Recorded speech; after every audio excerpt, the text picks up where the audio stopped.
Radhe Radhe everyone. Kartik का महीना भगवान विष्णु को समर्पित है और भगवान विष्णु को तुलसी अति प्रिय है। इसीलिए कार्तिक के महीने में भगवान विष्णु के साथ साथ तुलसी मैया का भी पूजन किया जाता है।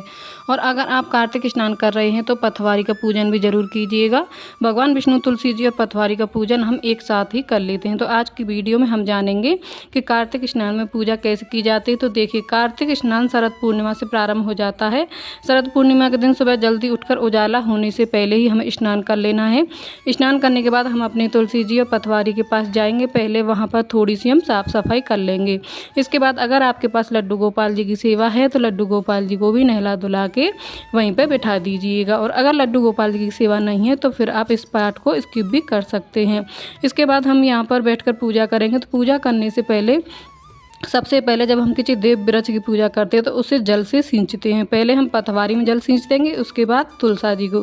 तो देखिए, अभी सर्दियां शुरू हो जाएंगी तो बहुत ज़्यादा जल नहीं सींचना है, थोड़ा थोड़ा जल हम सींचेंगे। पथवारी में भी हम पहले जल के छींटे लगा देंगे। शुरुआत में पथवारी में ऐसे एकदम से जल नहीं डालना, थोड़ी छींटे लगा देते हैं। इसके बाद देखिए, पूजा करने के लिए जब हम दिया जलाते हैं, आप चाहें तो थाली में दिया रख सकते हैं, सीधा ज़मीन पर रख सकते हैं, लेकिन मैंने यहाँ पर लकड़ी का एक पटरा लिया है। अब मैं पूरे कार्तिक के महीने इसी पटरे पर अपना दिया रखूँगी।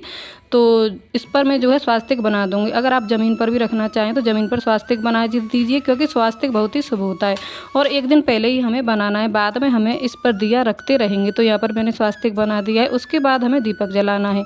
आप चाहें तो देसी घी का दिया जला सकते हैं, आप चाहें तो तिल के तेल का दिया, सरसों के तेल का दिया भी आप जला सकते हैं। तो अपनी श्रद्धा के अनुसार आप जैसा दिया चाहें वैसा जला दें। पहले दिन हमें वस्त्र जरूर अर्पित करने हैं। तो तुलसी जी को आप शरद पूर्णिमा के दिन जब पूजा करेंगे पहले दिन, तो उस दिन आप चुनरी उड़ा दीजिएगा। आप चाहें तो चुनरी उड़ा सकते हैं, चुनरी ना हो तो आप कलावा भी बांध सकते हैं। और यहाँ पर पथवारी जी को हम वस्त्र के रूप में कलावा चढ़ा देंगे। लड्डू गोपाल जी को तो हमने स्नान करा के वस्त्र पहना ही दिए हैं। इसके बाद हम तिलक करेंगे। तो देखिए, रोली से हमें तिलक करना है। यहाँ पर हम लड्डू गोपाल जी को, तुलसी को, पथवारी माता को, सभी को तिलक कर देंगे। कार्तिक पूजा में तिल का बहुत महत्व होता है। तो तिलक के ऊपर हम थोड़े से तिल समर्पित कर देंगे। थोड़े से तिल आप दिए में भी जरूर डाल देना। माना जाता है जितने तिल चटकते हैं उतने ही हमारे पापों का नाश होता है, उतने ही हमारे कष्ट कटते हैं। उसके बाद फिर हम फूल समर्पित करेंगे। अगर आपके पास फूल है तो आप फूल समर्पित कर दीजिएगा, फूल नहीं है तो कोई बात नहीं, बगैर फूल के भी आप पूजा कर सकते हैं। तो यहाँ पर मेरे पास फूल थे, मैंने फूल चढ़ा दिए हैं। इसके बाद हम भोग लगाएंगे। तो देखिए, पथवारी में कार्तिक के महीने में दूध और दही का भोग लगाया जाता है। आप चाहें तो घर में जो कटोरियाँ हैं उसमें आप भोग चढ़ा सकते हैं। आप चाहें तो छोटे छोटे दिए, मिट्टी के जो मटकी आती है उनमें भी दूध और दही का भोग चढ़ा सकते हैं। तो यहाँ पर मैंने जो है दूध ले लिया है, कच्चा दूध हमें लेना है, दही हम ले लेंगे और दूध दही का भोग हम चढ़ाएंगे। ज़्यादा दूध दही हमें तुलसी जी में और पथवारी में नहीं डालना है, बस हल्का सा हम छींटा लगा देंगे। ज़्यादा डालेंगे तो फिर पौधे खराब हो जाते हैं, तो इसीलिए हल्का हल्का सा दूध दही हम छींट देंगे।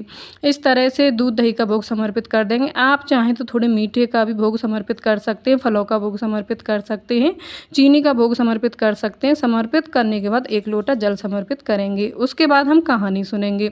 तो अपने हाथ में फूल या तिल लेकर हम कहानी सुनेंगे। कार्तिक स्नान में कहानी सुनने का बहुत ज़्यादा महत्व होता है। कार्तिक में बहुत सारी कहानियाँ सुनी जाती हैं। अगर आप रोज़ाना सारी कहानियाँ सुन नहीं पाते हैं तो कोई बात नहीं, 2-2 करके भी आप कहानियाँ सुन सकते हैं। लेकिन कार्तिक स्नान में आप कहानी जरूर सुनिएगा। और आप चाहें तो कार्तिक माहात्म्य में भी सुनी जाने वाली सारी कहानियाँ वीडियो आपको चैनल पर मिल जाएगी। लिंक मैं डिस्क्रिप्शन में दे दूँगी, आप वहाँ से देख लेना। कहानियाँ सुनने के बाद जो हमने फूल ले लिया है तुलसी जी पर समर्पित कर देंगे। इसके बाद हम आरती करनी है।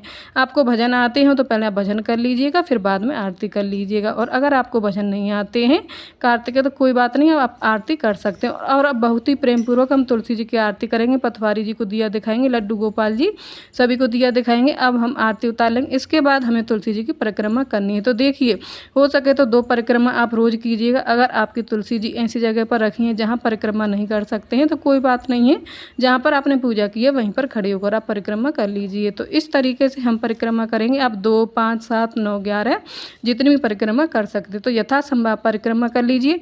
परिक्रमा करने के बाद हमारी जो कार्तिक की पूजा है वह पूर्ण हो जाएगी। रोजाना सुबह शाम इसी तरीके से पूजा करनी है। पूजा करने के बाद जल का लोटा हम सूर्यदेव को अर्घ दे देंगे। जो भी प्रसाद चढ़ाया है वो घर के सभी सदस्यों में हम बांट देंगे। दूध जो है घर के दूध में मिला देंगे और दही को दही में मिला देंगे ताकि प्रसाद बन जाए। इसके अलावा जो भी फल मिठाइयाँ हैं वो सब प्रसाद में बांट देंगे। साथ में लड्डू गोपाल जी को उनके स्थान पर विराजमान कर देंगे और सुबह की पूजा पूर्ण हो जाएगी। अब शाम के समय भी हम पटवारी और तुलसी जी के सामने दीपक जरूर जलाना है। पूरे कार्तिक में हमें ऐसी पूजा करनी है। तो फ्रेंड्स, कार्तिक मास की यह बहुत ही सरल पूजा विधि है।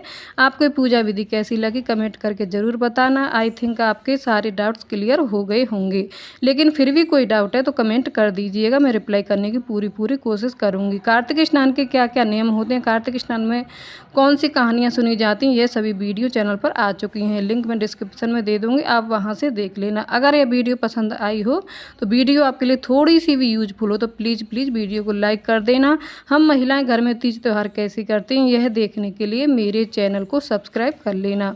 भगवान विष्णु और माता तुलसी की कृपा आप पर सर्वदा बनी रहे, इसी कामना के साथ जय श्री कृष्णा, राधे राधे।